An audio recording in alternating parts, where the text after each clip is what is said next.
गुलबर्गा शहर में उर्दू सहाफ़त का 200 साला जश्न मनाया गया। उर्दू सहाफ़त ने अपने माजी के सुनहरे 200 साल 27 मार्च को पूरा कर लिए। उर्दू ज़ुबान अपनी इब्तिदा से ही मुल्क की तरक्की और अंग्रेज़ों के ख़िलाफ़ बगावत करने में पेश रही है।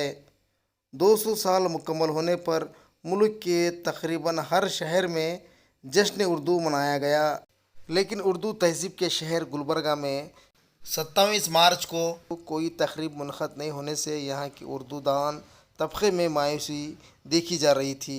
उर्दू सहाफ़त के 200 साल जश्न के मामले को लेकर आपकी आवाज़ न्यूज़ गुलबर्गा ने बेदारी लाने के लिए इस खबर को चलाई थी। इसको देखकर गुलबर्गा शहर की समाजी तंजीम नया सवेरा संगठन के सदर और फाउंडर जनाब मोहद्दीन पटेल अनबी और इनके साथियों ने मिलकर उर्दू सहाफ़त के 200 साल जश्न की तक़रीब का अहतमाम नया सवेरा संगठन के ऑफ़िस में उर्दू के सीनियर और जूनियर सहाफ़ियों की खिदमत को सराहते हुए इन्हें तहनीत पेश की गई। उर्दू सहाफ़त शुरू होकर 200 साल हो गया है, तो नया सवेरा संगठन की जानिब से जो सीनियर सहाफ़ी उर्दू जो हमारे हामिद अकमल साहब है और सीनियर सहाफ़ी हमारे अजीज़ुल्लाह सरमाद साहब है, सीनियर सहाफ़ी हमारे डॉक्टर माजिद दागे साहब है, हमारे मंजूर विखार साहब है, मुजीब अली ख़ान साहब है और हमारे मुनीब ख़ान साहब है और हमारे रशीद साहब है, जावेद साहब है और हमारे चांद अकबर साहब है, जो सीनियर सहाफ़ी और जर्नलिज़म में जो काम कर रहे हैं बहुत सालों से। हमने नया सवेरा संगठन की जानिब से उनको गुलकुशी की है और इस मौके पर जो हमारे इंडियन बैतुल माल के जो वाइस प्रेसिडेंट इकबाल अली साहब का और हमारे जो हाई कोर्ट एडवोकेट मुक्तदिर साहब और हमारे मेराज पटेल साहब और हमारे नज़ीर मुतवल्ली साहब और ख्वाजा पटेल साहब जो यहाँ पर तशरीफ़ फरमाए थे, मैं उनका सभी का शुक्रिया अदा करता हूँ। और ये जो जलसा किए बहुत मेरी टीम का क्या है मालूम है, मैं शुक्रिया अदा करता हूँ। अस्सलाम वालेकुम रहमतुल्लाह वबरकातुहू। बड़ी खुशी की बात है कि गुलबर्गा में संगठन नया सवेरा संगठन की तरफ से मोहद्दीन पटेल और उनके साथियों ने और आप लोगों ने सब मिलकर उर्दू सहाफ़त की 400 साला तारीख़ को याद किया और फिर यहाँ उर्दू के जो सहाफ़ी हैं, खिदमत गुज़ार हैं, उनको जो है तहनीत पेश की। मैं आपको और तमाम लोगों को मुबारकबाद देता हूँ और इस ज़रूरत की तरफ आपको मुतवज्जो करता हूँ कि उर्दू की सहाफ़ियों की बहुत बड़े पैमाने पर इतराफ़ खिदमत करने की ज़रूरत है। इस बारे में आप लोग गौर करें। उर्दू सहाफ़त का 200 साला जश्न हिंदुस्तान में जिस पैमाने पर जिस शान शान तरीके से मनाया जाना चाहिए था वो नहीं मनाया गया।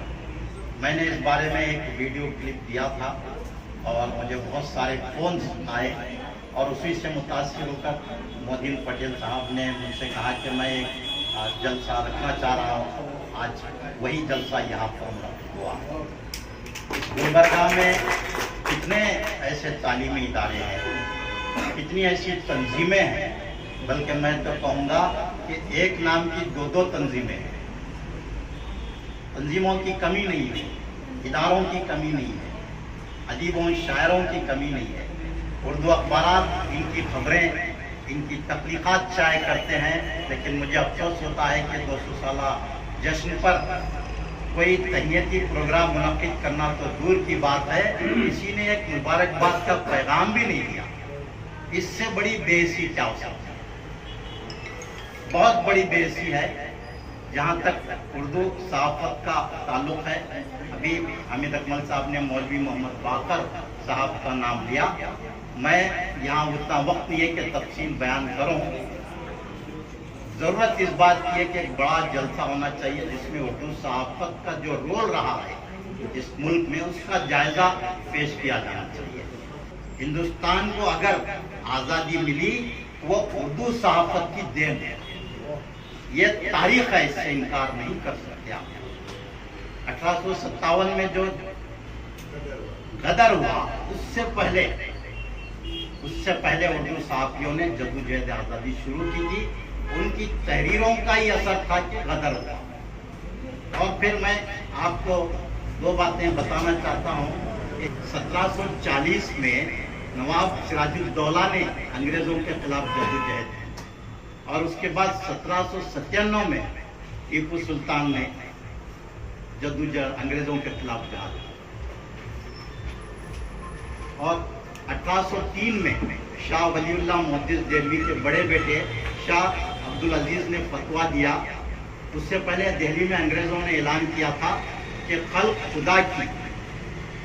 खुदा की मुल्क बादशाह का, लेकिन आज से हुक्म हमारा।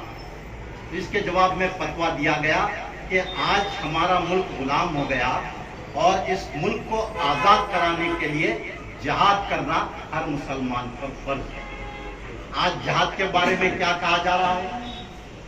आज उर्दू सहाफ़ियों ने, ये अंग्रेजों ने खुद लिखा है कि उर्दू सहाफ़ियों की इश्तियाल अंगेजी, जिसको आज आतंकवादी दहशतगर्दी कहा जा रहा है, उसकी वजह से जो जहाद किया, जो जद्दोजहद की, उसको आज फरामोश कर दिया गया और फतवों को बदनाम किया जा रहा है। और ये बसवराज पाटिल यतनाल कहता है कि उर्दू की क्या जरूरत है। उससे मैं ये कहना चाहता हूँ, अगर उर्दू ना होती तो आज वो MLA नहीं होता, मुल्क आज़ादी नहीं होता, आप अंग्रेजों के गुलाम होते। आप उर्दू का एहसान मानना चाहिए कि आपको MLA-शिप मिली। मोदी भी आज अगर वज़ीर आज़म है तो उर्दू की वजह से, ये हकीकत है। हम अपनी तारीख नहीं जानते। सबसे ज्यादा मुकदमात उर्दू अखबारात पर दायर हुए और इसी तरह सबसे ज्यादा उर्दू अखबारात के दफातर को सील किया गया, सबसे ज्यादा उर्दू अखबारात के मुदीरान को गिरफ्तार किया गया और उनको फांसी पर चढ़ाया गया। मौलाना हजरत मोहानी, आपने अभी जो जिक्र किया, पहले बागी साहब के करार दिए, उनको 1908 में गिरफ्तार किया गया। ये तारीख है। आप देखिए, 57 में कौमी जंग आज़ादी यानी गदर की पहली सालगिरह मनाई गई और फिर 150वीं सालगिरह भी जंग आज़ादी की मनाई गई, लेकिन उर्दू सहाफ़त को, उर्दू मुजाहिदीन आज़ादी को किसी ने याद नहीं किया। आज भी वही हाल है। हिंदी का पहला अखबार 30 मई 1826 को निकला और कन्नड़ा का पहला अखबार, हम हर साल पत्रिका दिनाचरण मनाते हैं, उसकी तारीख क्या है? 169 साल है। उर्दू की तारीख तो 400 साल है, 200 साल तो प्रिंट मीडिया के हैं, उससे पहले 200 साल खलमी अखबार निकला करते थे, हाथ के लिखे अखबार चलते थे। 400 साल तारीख उर्दू सहाफ़त की है। कन्नड़ा सहाफ़त की तारीख 169 साल की है। मंगलूर समाचार 1843 में निकला। तेलुगु का अखबार पहला 1902 में निकला था, जो कृष्णा पत्रिके था, और मराठी का पहला अखबार दर्पण 1832 में निकला। तमिल का पहला अखबार 1880 में सेलम देश अभिमानी निकला। उसी दौर में हिंदू भी निकला वहाँ से। और गुजराती, हमारे वज़ीर आज़म की रियासत, उनका गुजराती का पहला अखबार 1832 में बॉम्बे समाचार निकला। तो ये देखिए, आप कहीं भी आप उर्दू सहाफ़त का मुकाबला कर ही नहीं सकते, कहीं भी नहीं कर सकते। 400 साल तारीख उर्दू सहाफ़त की, तो हमको फख्र करना चाहिए। हमको कोई शर्मिंदा होने की ज़रूरत नहीं है। क्विट इंडिया की जो तहरीक है वो भी उर्दू अखबारात की देन है। 100 साल बाद उसको क्विट इंडिया की तहरीक चलाई गई। तो जितनी भी तहरीकें हिंदुस्तान में जद्दोजहद आज़ादी की चलाई गई, वो उर्दू सहाफ़ियों की देन है। हिंदुस्तान की आज़ादी के लिए सबसे पहला शहीद, अभी आपने हमारे सीनियर साहब ने बताया, मौलवी मोहम्मद बाकर, उनको शहीद किया गया अंग्रेजों ने। और उनकी रिपोर्ट है, ये सारी चीज़ें हैं, मैं आपको किसी मौके पर बताऊंगा कि उन्होंने अंग्रेज के एक रिसर्च ने तहकीक की, उनके एक आईबी सेल उस वक्त था, उसमें लिखा गया कि उर्दू के जो अखबारात हैं ये लोगों में भड़काऊ बातें लिखते हैं, उनको भड़काते हैं। हमको आज भी भड़काऊ कहा जा रहा है। भड़काऊ भाषण वो लोग कर रहे हैं, हमने तो देश की आज़ादी के लिए भड़काऊ भाषण किए, भड़काऊ तहरीरें लिखी। सहाफ़त ही एक ऐसी फील्ड है जहाँ पे आइडियोलॉग्स बने हैं। फॉर एग्जाम्पल, मुस्लिम समाज में अगर आप मौलाना अबुल कलाम आज़ाद को भी ले लें या किसी और दूसरे आइडियोलॉग जैसे मौलाना सैयद अबुल आला मौदूदी को ले लिया जाए, या कर्नाटक के अंदर सनमार्ग का न्यूज़पेपर जिस तरह सईद साहब हैं, इस तरह के जितने भी आप बहुत सारे लोगों के नाम लेंगे, सबका कहीं ना कहीं कनेक्शन कनेक्शन जो है सहाफत से है, और सहाफ़ी लोग ही बहुत ज़्यादा आइडियोलॉग काम किए। तो पर मसला ये है कि सहाफ़ी बनना क्यों चाहिए, और सहाफ़ी बनने के लिए बहुत सारी चीज़ों की ज़रूरत होती है। असल में मुसलमानों के साथ, मतलब मुसलमान कहने से अच्छा हम लोगों के साथ ये मसला ये है कि हम लोग पढ़ना नहीं चाहते, और मुस्लिम समाज की बहुत सारी तरजीहात हैं, इतनी सारी तरजीहात हैं कि अगर गिना जाए तो हर तरजीह नज़र आती है।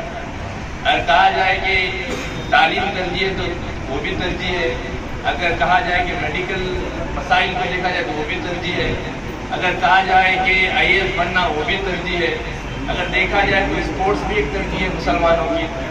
तो तरजीहात की अगर लाइन लगाए देखा जाए तो हर मसला जो है हमारा तरजीहात में आता है। कहता हूँ कि दुनिया का हर मजहब का बच्चा जो मुसलमान कुरान से जो शुरू किया है अली से, अल्लाह से पढ़ रहा है, और आप लोग भी अल्लाह से पढ़ रहे हैं जी, गॉड भगवान, उससे नहीं पढ़ रहे। देखिए आप ये इंस्टीट्यूट है, ये कुछ लोगों को मालूम नहीं होगा, इसमें भी मैं आज जो बोल रहा हूँ इसको देखिए। अगर क्रिश्चियन क्या बोलता है, गॉड, वो जी से पढ़ना चाहिए, ए से पढ़ रहा है, ए से अल्लाह। मुसलमान कुरान का पहला होना पड़ रहा है अलीफ से अल्लाह। भगवान बोलने वाला कन्नड़ा से अगर पढ़ रहा है, वो कन्नड़ा आज से पढ़ रहा है, भगवान वहां से पढ़ना चाहिए। पूरी दुनिया की लैंग्वेज दीजिए, जबकि हर मजहब का बच्चा अल्लाह से पढ़ रहा है, तो ये लोग हमें बांटने वाले कौन है? ये समझाने वाले कोई भी नहीं है। ये मेरी बात को बड़ी गहराई से सोचिए। यहाँ महफिल में बैठे हैं तो उनको भी नहीं मालूम होगा ये बात मैं जो बताना चाह रहा हूँ। दुनिया की हर लैंग्वेज लीजिए, ईश्वर ई से होता है। हिंदी लीजिए, आ से अल्लाह, तेलुगु लीजिए, आ से अल्लाह, कन्नड़ा लीजिए, आ से अल्लाह, तमिल लीजिए, अल्लाह। दुनिया की कोई भी लैंग्वेज देखिए, हर मजहब का बच्चा अल्लाह से ही पढ़ रहा है। ये खास करके मैं बहुत दिनों के बाद ये बात बता रहा हूँ, इस पे आप भी गौर कीजिए, कुछ लोगों को मालूम भी नहीं था। मुझे याद है एक दिन मैं ट्रेन में सफर कर रहा था, तो एक हिंदू भाई से मेरी मुलाकात हुई, तो कुछ एक ऐसी डिस्कस कर रहा था तालीम के बारे में, लैंग्वेज के बारे में। तो वो हिंदू कह रहा था अगर सुन में अगर कोई स्वीट लैंग्वेज, मीठी लैंग्वेज है तो वो उर्दू है। और मेरी बड़ी खुशी हुई। मैं 7th क्लास तक गया हूँ, अल्लाह ताला हमारी मुसद्दर में तालीम नहीं लिखा, लेकिन जिलानाबाद में जो 1946 से उर्दू स्कूल चलता है, ये कुछ भी नहीं था, जंगल था, तो घर भी नहीं थे, तीनों के घर कुरकल के घर थे। उन दिनों में मेरे वालिद ऑटो रिक्शा चलाते थे, MS केबिन के मजदूर थे, बड़ी मुश्किल से घर बनाए थे। यहाँ के जितने भी सेठ हैं उनके भी घर आज में नहीं थे, लेकिन हमारा घर आज का बनने जा रहा था, हम तीनों के घरों में रहते थे। जब उर्दू स्कूल को खाली करा रहे थे, कोई घर देने वाला नहीं था, तो मेरे वालिद साहब ने वो घर को दिया, जिसका गिलावा भी नहीं हुआ था। 8 कमरे थे, 100 बाई 150 की जगह थी। वो घर में 32 साल स्कूल, भाई 32 साल चला। मैं समझता हूँ किराया ना के बराबर ही है। हम करोड़पति लखपति नहीं थे, मेरे वालिद, उनकी सोच इतनी बड़ी थी कि जो है ना आज अगर ये स्कूल जाता है तो जो है ना यहाँ पे बच्चे तालीम से महरूम होंगे। वही नक्शे कदम पे मैं भी चलने की कोशिश किया। अल्लाह ताला ने मुझे 1996 में कॉर्पोरेटर बनाया, तो इसके बाद लगातार मैं प्राइवेट स्कूलों के कभी बहुत कम विजिट करता था। हमारी जहीर ऐसे लोगों के, मेरे गवर्नमेंट के जो सहूलतें मिलती थे, उर्दू के जो पढ़ने वाले 880 बच्चे वो स्कूल में पढ़ते थे। वो बिल्डिंग के लिए हमारे SK कांता का नाम याद आता है, उनकी बदौलत आज जो खलील चौक की जगह बची हुई है उर्दू स्कूल के लिए, वो वहाँ पे 1 एकड़ में हमने स्कूल बनाया। वो हमारी बिल्डिंग में से वो स्कूल अब शिफ्ट हुआ 1-2-3 साल पहले। तो लिहाजा मैं ये क्यों कह रहा हूँ कि उर्दू एक हिंदू भाई कहता है तो, और ये लोग क्या क्या नहीं जानते हो कि हम तो उनकी सोबत में रह के उनकी देख के नकल करते हैं। हमको पूरी उर्दू बोलने नहीं आता, जनरल बात करते हैं। आज उर्दू ना होती तो आज ये ड्रामे, ये पिक्चर भी नहीं देखते थे हम। शुद्ध हिंदी में अगर पिक्चर बनाओ, दिलीप कुमार, मुझे याद है दिलीप कुमार जैसा सुपरस्टार हीरो, इतनी बेहतरीन स्टोरी वाली फिल्म थी और शुद्ध हिंदी में बनी थी, थिएटरों में कोई देखने तक नहीं गया। तो उर्दू का दखल ना हो, जैसे कि गाना मोहम्मद रफी साहब का है, उर्दू हमारे भाई अजीजुल्लाह साहब ने कहा, तो वो उर्दू में है। उर्दू जो है ना वाक़ई तो जो है ना आज हमारे नए सवरा संगठन से मैं भी जो है ना, मैं हमारे मोदी पटेल तमाम हमारे मुझे भी यहाँ पर गौरव अध्यक्ष का एक मुकाम दिया गया, बराबर काम कर रहे हैं। ये वही जो है ना काम किया, फोटो भी लगे हैं, ये उर्दू के 200 साल फिर जो है ना हमारी ऑफिस को भी थोड़ा सजे हम। तो लिहाजा जो है ना मैं यही कहूँगा कि जो है ना अल्लाह ताला आप लोगों को बिल्कुल सेहत अता करें, एक कलम में पूरी लिखने की ताकत रखेंगे। अगर आप नहीं करेंगे तो आने वाले दिनों में कोई करने वाला नहीं। लेकिन ये बात मेरा भी एक छोटा सा स्कूल है, इंग्लिश मीडियम है, उसमें भी मैं एक सब्जेक्ट उर्दू रखा हूँ। ये मेरा अपना और वालिद साहब का जज्बा था, जिसके लिए मैं कंटिन्यू रखा हूँ। अभी मैं यहाँ पर बैठने के बाद मैं ये सोचा हूँ कि 5th तक था और 7th तक भी उर्दू को लिख जाऊँगा इंशाअल्लाह, क्योंकि उर्दू एक ऐसी ज़बान है जिससे तहजीब तमीज़ बच्चों में उठने और बैठने की सलाहियत आती है, जो अंग्रेजी ज़बान में सीखने से दुनिया के लिए बनती है, उर्दू ज़बान से एक सलाहियत आती है। ये मैं कहना चाहता हूँ और मैं तमाम का शुक्र अदा करता हूँ, और ख़ास तौर पे मोहिउद्दीन पटेल साहब और उनके बाबा फखरुद्दीन साहब और यहाँ पे बैठे साहिरा बानो के उनके टीम का तमाम का मैं शुक्र अदा करता हूँ, जो ऐसे खिदमत यहाँ पे आज जो कर रहे हैं, एक जज्बा जो आप लोगों में है, मैं उस जज्बे को सलाम करता हूँ। ये हम जो कर सकते हैं आज, अल्लाह ताला हमारे हाथ में कलम नहीं दिया है, लेकिन ज़बान में तासीर दिया है, तो हम बोल के आने वाले जनरेशन के लिए कुछ हम उनके लिए करें। जैसा बहुत से खिदमत करते हैं, जैसा हमारे से काबिल लोग वहाँ पे बैठे हैं, जैसा इकबाल साहब है, इंडियन बैतुल माल वाले हैं, उन्होंने अपने तरीके से खिदमत कर रहे हैं। अभी इंशाअल्लाह सरमद साहब जैसा बता रहे थे, उर्दू के नेगलेक्ट किया जा रहा है, ये लोग नेगलेक्ट कोई दूसरे नहीं कर रहे, हम लोग ही कर रहे हैं। हम अपने तमाम बच्चों को इंग्लिश मीडियम में डालकर फख्र महसूस कर रहे हैं, लेकिन आप कौन से भी ज़बान में पढ़ाइए, उर्दू को जिंदा रखने के लिए हम तमाम जो भी उर्दूदा हैं, हामिद अकरम साहब हैं, माजिद दागी साहब हैं, सरमद साहब हैं और बहुत से हैं, इन तमाम का एक ग्रुप अभी तक जो आपसी झगड़े थे उसको वापिस रख के आज का इतिहास ये करता है कि हम अपनी कौम के लिए एक होकर कुछ करें। अल्लाह बहुत जल्द एक उर्दू सहाफ़ी का जलसा फॉर्चून स्कूल पे भी मैं रखूँगा इंशाअल्लाह। आप तमाम उस दिन जब भी सुनेंगे तो आप आइए। सरमद साहब की ख्वाहिश है कि मैं ज़रा एक्टिविटीज़ में बहुत पीछा रह रहा हूँ, तो उनको बहुत इस चीज़ से गुस्सा आता है। तो बहुत दिन के बाद मुलाकात होने के बाद बोले हैं हामिद अकमल साहब और माजिद दागी साहब और तमाम यहाँ पे स्टेज पे बैठे वकील साहब हैं, बहुत से अच्छी बातें बहुत हो गए हैं। इंशाअल्लाह बातें बहुत हुए, अब प्रैक्टिकल करने का दौर आया है। इंशाअल्लाह करेंगे आप तमाम का।